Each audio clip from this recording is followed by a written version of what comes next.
আমন্ত্রণ জানাচ্ছি আপডেট সংবাদে। শুরুতেই জানিয়ে দিব গুরুত্বপূর্ণ শিরোনাম, এরপরেই থাকবে বিস্তারিত। শুরুতে জানিয়ে দেব ইরান ইস্যুতে তৃতীয় বৈঠকে বসেছে ইসরায়েলের মন্ত্রিসভা। জানিয়ে দেব জরুরি ভিত্তিতে পাকিস্তানে সফরে যাচ্ছেন প্রেসিডেন্ট রাইসি।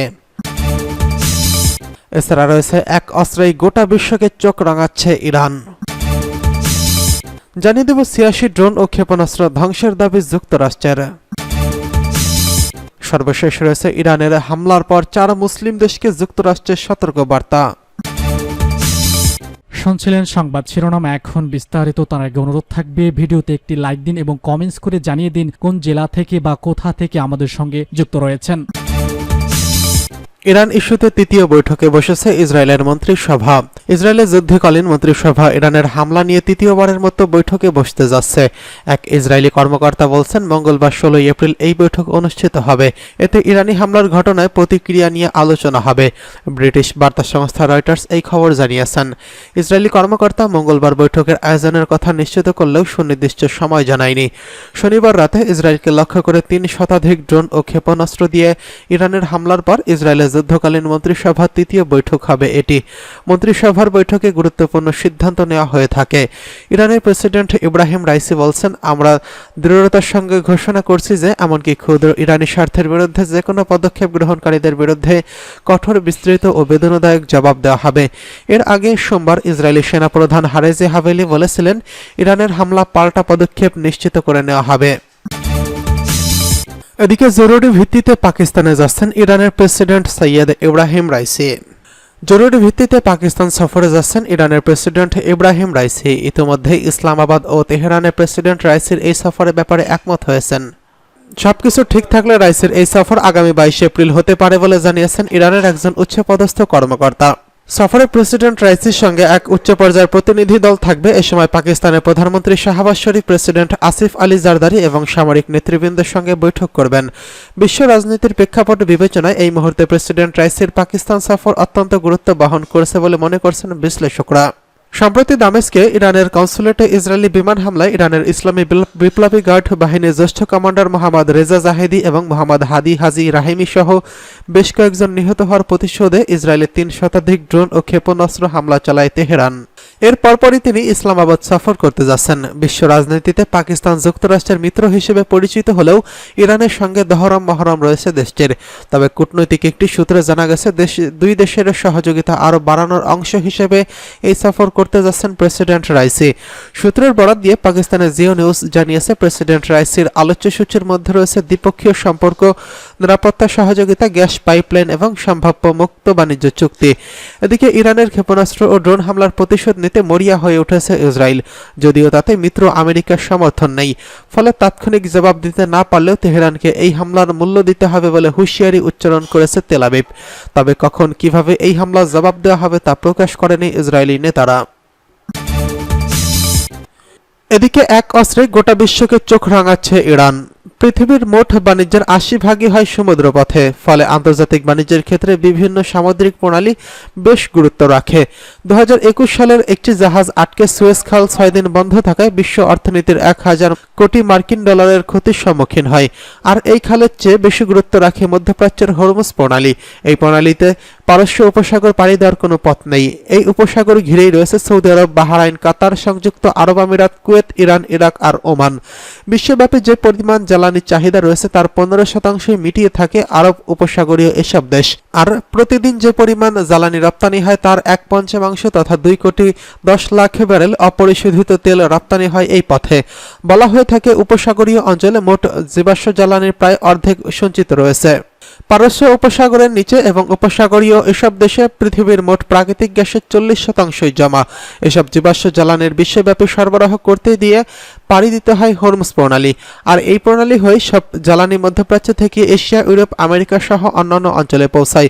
তবে এই প্রণালী বন্ধ করে দেওয়া হয়, তবে থমকে যাবে বিশ্বের বৈশ্বিক অর্থনীতির চাকা। পারস্য সাগরে জ্বালানি তেল ছাড়া বহু দেশের অর্থনীতি হোঁচট খাবে।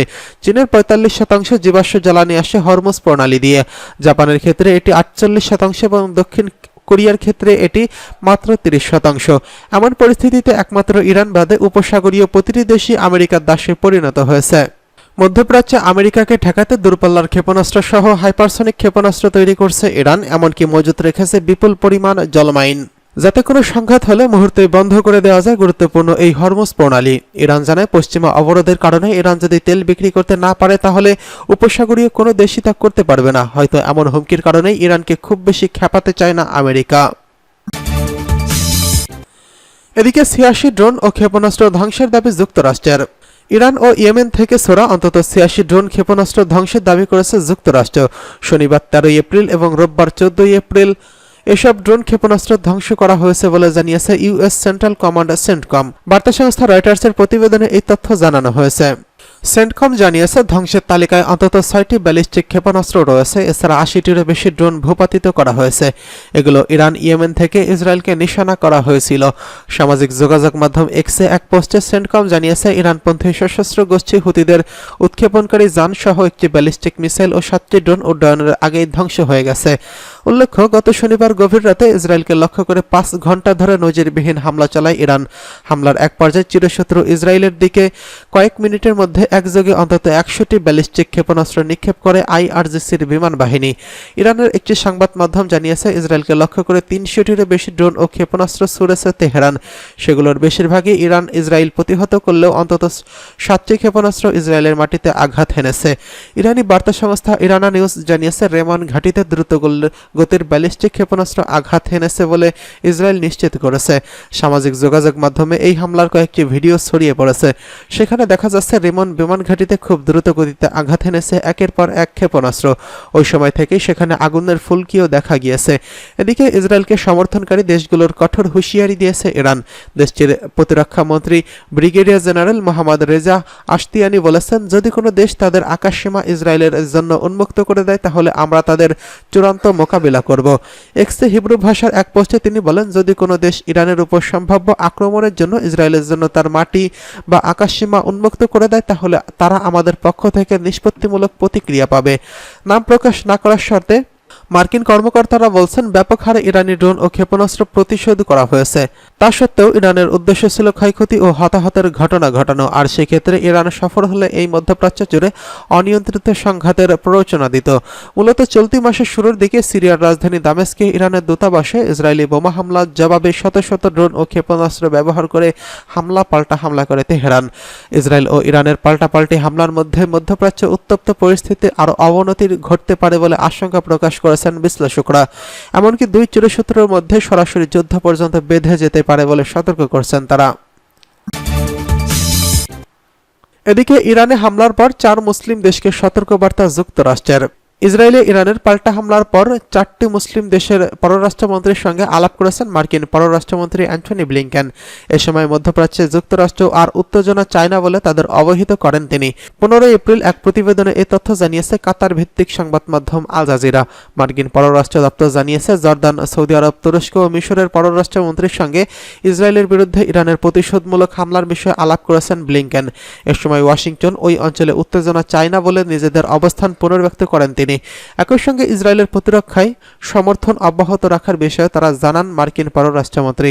এছাড়া ফিলিস্তিনের অবরুদ্ধ গাজা উপত্যকায় মানবিক ত্রাণ সহায়তা বাড়ানোর গুরুত্ব নিয়েও আলোচনা করেছেন ব্লিংকেন। গত শনিবার রাতে গাজা যুদ্ধের শুরুর পর থেকে প্রথমবারের মতো ইসরায়েলে নজিরবিহীন হামলা চালায় ইরান। মূলত চলতি মাসের শুরুর দিকে সিরিয়ার রাজধানী দামেস্কে ইরানের দূতাবাসে ইসরায়েলি বোমা হামলার জবাবে শত শত ড্রোন ও ক্ষেপণাস্ত্র ব্যবহার করে পাল্টা এই হামলা করে তেহরান।